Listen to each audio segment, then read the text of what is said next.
2023 की एनसीआरबी की रिपोर्ट कहती है कि राजस्थान में कुल क्राइम की बात करें तो आंकड़ा 3,14,580 है, जिसमें एक्सीडेंट और सुसाइड के आंकड़े एनसीआरबी बताती है कि 30,150 हैं, यानी 30,150 है। हिट एंड रन की बात करें तो टोटल आंकड़ों में 4% हिट एंड रन के केस हैं और संख्या में अगर इनकी बात करें तो 11,932। आगे पीछे हो सकते हैं आंकड़े, क्योंकि कई ऐसे केसेस हैं जो दर्ज नहीं हो पाते, रह जाते हैं, ये केवल अनुमान है। 2024 की बात करें 7,058 हादसे, और जिनमें 4,168 हादसे तो वे हैं जो हाईवे पर होते हैं।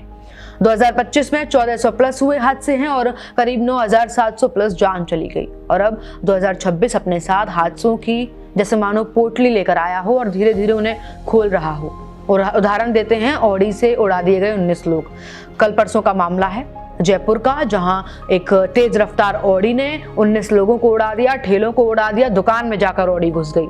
और कल रात की बात करें तो एम्बुलेंस ने अपना आपा खो दिया। सड़कों पर बिखरी जिंदगियों का पूरा हिसाब है ये आंकड़ा। ये वो लोग नहीं थे जो बुलेट प्रूफ गाड़ियों में चलते थे, ये वे चेहरे थे जो पैदल काम पर निकलते थे, साइकिल से दुकान खोलने जाते थे, दोपहिया पर रोजी कमाने निकलते थे और शाम तक घर लौटने का सपना देखते थे, लेकिन कभी लौट नहीं पाए। जयपुर के मालवीय नगर, अजमेर के पुष्कर रोड, कोटा के न्यायपुरा, जोधपुर के बनाड़, अलवर के बहरौड़ और दौसा सवाई माधोपुर हाईवे जैसे इलाकों में बीते वर्षों में ऐसे अनगिनत हिट एंड रन मामले सामने आए, जिनमें तेज रफ्तार गाड़ियों ने लोगों को कुचल दिया और ड्राइवर पल भर में सिस्टम की आंखों से ओझल हो गए।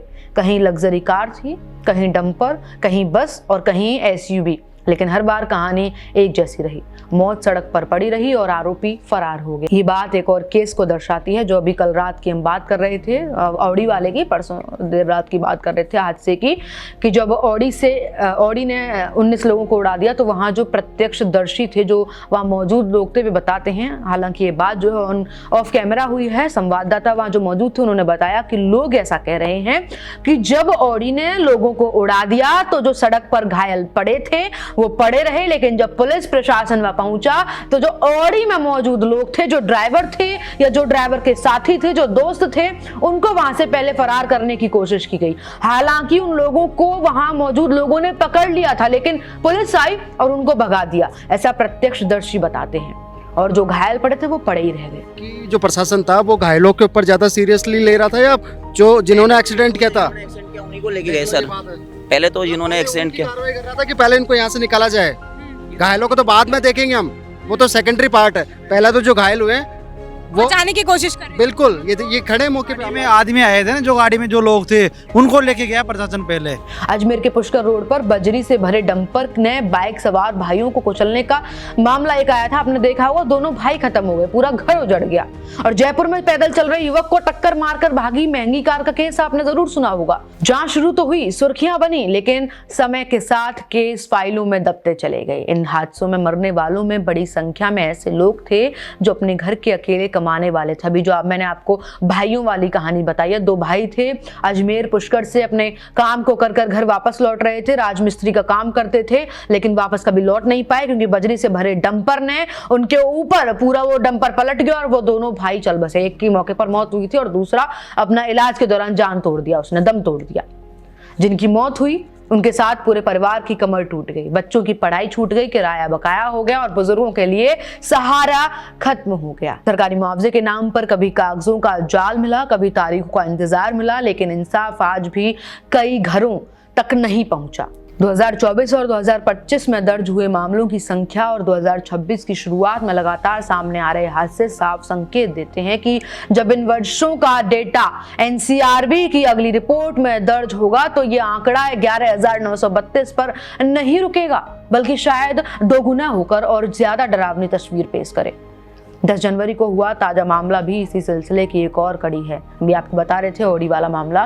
तेज रफ्तार ऑडी ने आम आदमी की जिंदगी छीन ली और चालक मौके से फरार हो गए।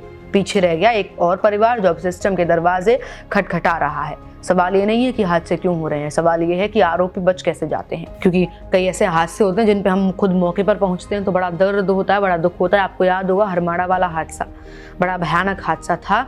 एक नशे में जो चालक था वो अपने ट्रक को लेकर आया, डंपर को लेकर आया, और उसने न जाने कितनी जिंदगियों को अपने साथ वो डंपर ले गया, वो हादसा ले गया।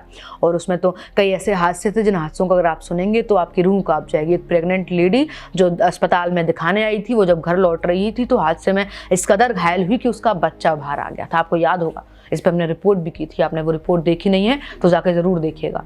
और अब ये हिट एंड रन का एक और ये ऑडी वाला हादसा, एक बच्चा, एक युवक जो अपने घर से दूर यहाँ काम करता था, दाल बाटी चूरमे की दुकान पर काम करता था, और वो बच्चा अब अपाहिज हो गया। उसका कोई मूल नहीं रहा काम करने का। शायद भगवान करे उसको और अच्छा काम मिले, लेकिन अब जब दोनों पैर नहीं है तो जनता केवल एक ही बात कहती है कि वो क्या करेगा। ऐसे हादसे अक्सर एक परिवार की जान नहीं ले जाते हैं, एक युवक की जान नहीं ले जाते हैं, वो पूरे परिवार की नींव को हिलाकर चले जाते हैं। नया कानून, भारतीय न्याय संहिता हिट एंड रन मामलों में सख्त सजा और भारी जुर्माने की बात करता है, लेकिन जमीनी सच्चाई ये है कि जब तक कानून का डर सड़क पर दिखेगा नहीं, तब तक नियम किताबों से बाहर नहीं आएंगे। और अक्सर नियम किताबों में ही रह जाते हैं। हम पढ़ लेते हैं कि हाँ ये नियम है, लेकिन वो नियम केवल किताब तक सीमित है।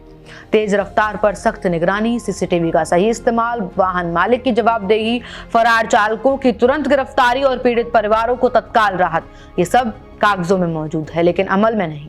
आज हालात ये है कि सड़क पर मरने वाला आम आदमी बस एक नंबर बन जाता है और महंगी गाड़ियों में बैठा अपराधी कानून से तेज निकल जाता है। नंबर क्यों कहा हमने? क्योंकि शुरुआत में एनसीआरबी के जो आंकड़े बताए वो नंबर ही तो हैं। जो लोग चले गए उनके नंबर हैं, वो कि इतने लोग इस साल में मर गए हैं। क्या बचा? केवल वो आंकड़े बचे, लेकिन उनके परिवार के पास कुछ नहीं बचा। अगर अब भी सिस्टम नहीं जागा तो आने वाली ये एनसीआरबी रिपोर्ट सिर्फ आंकड़े नहीं बताएगी, बल्कि ये गवाही देगी कि राजस्थान की सड़कों पर इंसाफ की रफ्तार अपराधियों से कहीं पीछे रह गई है। कल रात ये ऑडी वाले मामले को लेकर जब मैं सोच रही थी कि इस पर कुछ ना कुछ आप तक जानकारी पहुंचाई जाए आंकड़ों को लेकर, तो मैं ये भी सोच रही थी कि ऐसा ना हो कि सुबह तक कोई और हादसा सामने आ जाए। जान हानि ना हो, लेकिन हो सकता है मान हानि या सामान हानि हो। तो ऐसा हुआ भी। सुबह जब दफ्तर आए तो पता चला कि एक एम्बुलेंस अनियंत्रित होकर डिवाइडर से जाकर टकराई। यानी हम सोचते हैं उससे पहले हादसे हो जाते हैं।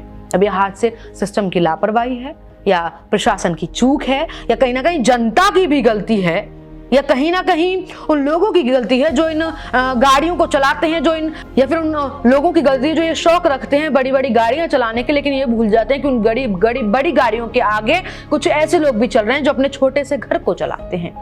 गलती किसकी है? कमेंट बॉक्स में आप क्या सोचते हैं जरूर बताइएगा हमको। लेकिन जिसकी भी गलती हो, सुधारने की जरूरत बहुत है और सरकार को इस ओर ध्यान देने की भी जरूरत है। बाकी ऐसी ही क्राइम स्टोरीज के लिए, ऐसे ही आंकड़ों के लिए बने रहिए अपडेट इंडिया के साथ, और लगातार हम आपको अपडेट देते रहेंगे। बने रहिए मेरे साथ, मैं आपके साथ कृपा उपाध्याय।